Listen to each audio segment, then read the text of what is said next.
جیسے میں نے پہلے بھی عرض کیا تھا کہ اللہ تعالیٰ فرماتا ہے کہ اگر طلاق کی صورت میں بھی عورت پر احسان کیا جائے، مگر ہمارے معاشرے کا حال تو یہ ہے کہ جب عورت ہمارے نکاح میں ہوتی ہے اس وقت بھی ہم اس کے حقوق ادا نہیں کرتے، اس کی مالی مدد نہیں کرتے، اس کے جو ہمارے ذمے جو اس کے حقوق ہیں اس کو ادا نہیں کرتے، اور شریعت جس کے ہم نام لیوا ہیں اور اللہ اس کے رسول پر ایمان لائے ہیں، وہ شریعت ہمیں یہ کہتی ہے کہ طلاق کی صورت میں بھی آپ احسان کر کے اسے جانے دیں۔ اور آگے اللہ تعالیٰ فرماتا ہے کہ ولا يحل لكم ان تاخذوا مما آتيتموهن شيئا،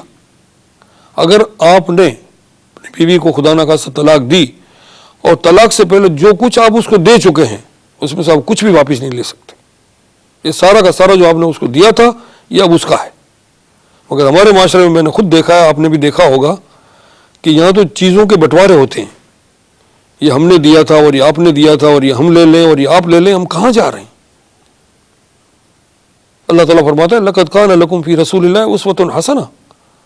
تمہارے لیے تمہاری نبی کی زندگی میں بہترین نمونہ ہے۔ اور ہم سے تو یہاں تک کہا گیا تھا کہ وَكَذَلِكَ جَعَلْنَاكُمْ أُمَّةً وَسَطًا لِتَكُونُوا شُهَدَاءَ عَلَى النَّاسِ وَيَكُونَ الرَّسُولُ عَلَيْكُمْ شَهِيدًا، کہ ہم نے تم کو ایک امت وسط بنا کر بھیجا ہے تاکہ آپ لوگوں پر گواہ بنیں۔ ایک طرف رسول صلی اللہ علیہ وسلم کی زندگی ہمارے لیے نمونہ ہے اور ہمیں کہا جا رہا ہے کہ آپ رسول صلی اللہ علیہ وسلم کی اس نمونے پر چلیں تاکہ لوگوں کے لیے آپ گواہ بنیں۔ اور اس میسج کو جو رسول صلی اللہ علیہ وسلم فرمایا تھا کہ بلغوا عنی ولو آیا، کہ جو کچھ مجھ سے سنتے ہو وہ آگے پہنچا دو، تو ہم اپنی عملی زندگی سے، اپنی قولی زندگی سے ہم آگے اس مشن کو پہنچائیں گے۔ اسی صورت میں ہم اس دین کے وارث، رسول صلی اللہ علیہ وسلم کے ماننے والے، اللہ کی کتاب کے ماننے والے قرار پائیں گے۔ جب ان چیزوں سے ہم الٹے راستے کی طرف جا رہے ہوں گے تو بے شک ہم اللہ کو مانتے ہیں، اس کے رسول کو مانتے ہیں، اس کی کتاب کو مانتے ہیں، مگر معاف کیجئے ہم ان کی نہیں مانتے، ان کو مانتے ہیں۔ ہمیں چاہیے کہ ہم دین کا علم حاصل کریں۔ ہم اپنی جو زندگی، ازدواجی زندگی کا تعلق کس گھر سے نہیں ہے، ہر گھر سے ہے۔ تو اس راستے پر قدم رکھنے سے پہلے ہمیں چاہیے کہ ہم اپنی علم حاصل کریں، ہم یہ دیکھیں کہ ازدواجی زندگی کے کیا فرائض ہیں، کیا واجبات ہیں، ایک مرد پر کیا واجبات عائد ہوتے ہیں، ایک عورت پر کیا واجبات عائد ہوتے ہیں، اسے کیا کرنا ہے، اسے کیا کرنا ہے۔ جب ان چیزوں کا علم ہم حاصل کر لیں گے اور شریعت کے راستے سے ان چیزوں کو سیکھیں گے اور سمجھیں گے تو میں امید کرتا ہوں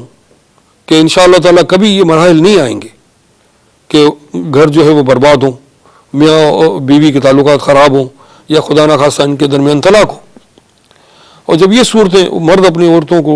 حقوق دینا شروع کر دیں گے تو میں سمجھتا ہوں کہ جب عورتوں کو یہ حقوق ملنے شروع ہو جائیں گے اور صحیح اسلامی طریقے سے وہ حقوق ان کو ملیں گے، ان کی دیکھ بھال ہوگی، ان پر احسان ہوگا اور ان کے حقوق کو تسلیم کیا جائے گا، ان کے مقام کو تسلیم کیا جائے گا، تو شاید پھر اس معاشرے میں عورت کے حقوق کی بات کبھی نہیں اٹھے گی۔ یہ مظلوم اسی لیے اپنی آواز کو اٹھاتی ہے کہ اس کے حقوق کو غصب کر لیا گیا ہے، اس کو ستایا جاتا ہے، اس کو پریشان کیا جاتا ہے، اور یہ ساری چیزیں جہالت کی چیزیں ہیں، شریعت کا اس سے کوئی تعلق نہیں ہے۔ اگر واقعی ایک شخص مومن ہے اور اللہ اس کے رسول صلی اللہ علیہ وسلم کے فرما بردار ہے تو وہ اپنی بیوی کو ایسے حقوق دیتا ہے کہ وہ بیوی سوچنے لگتی ہے کہ شاید میں اتنے حقوق مجھے کبھی نہ ملتے اگر میں مسلمان نہ ہوتی۔ جسے میں نے اپنے پچھلے پروگرام میں بھی ایک سنگاپورین لڑکی کی بات کی تھی، تو یہاں پر پھر میں اس بات کو دہراتا ہوں کہ مسلمان مردوں کو چاہیے کہ وہ اپنی جو ان کے ذمے جو حقوق عائد ہوتے ہیں اس کو پورے طور پر ادا کریں، کیونکہ اگر ایسی صورت اگر اس میں کوتاہی کی جائے گی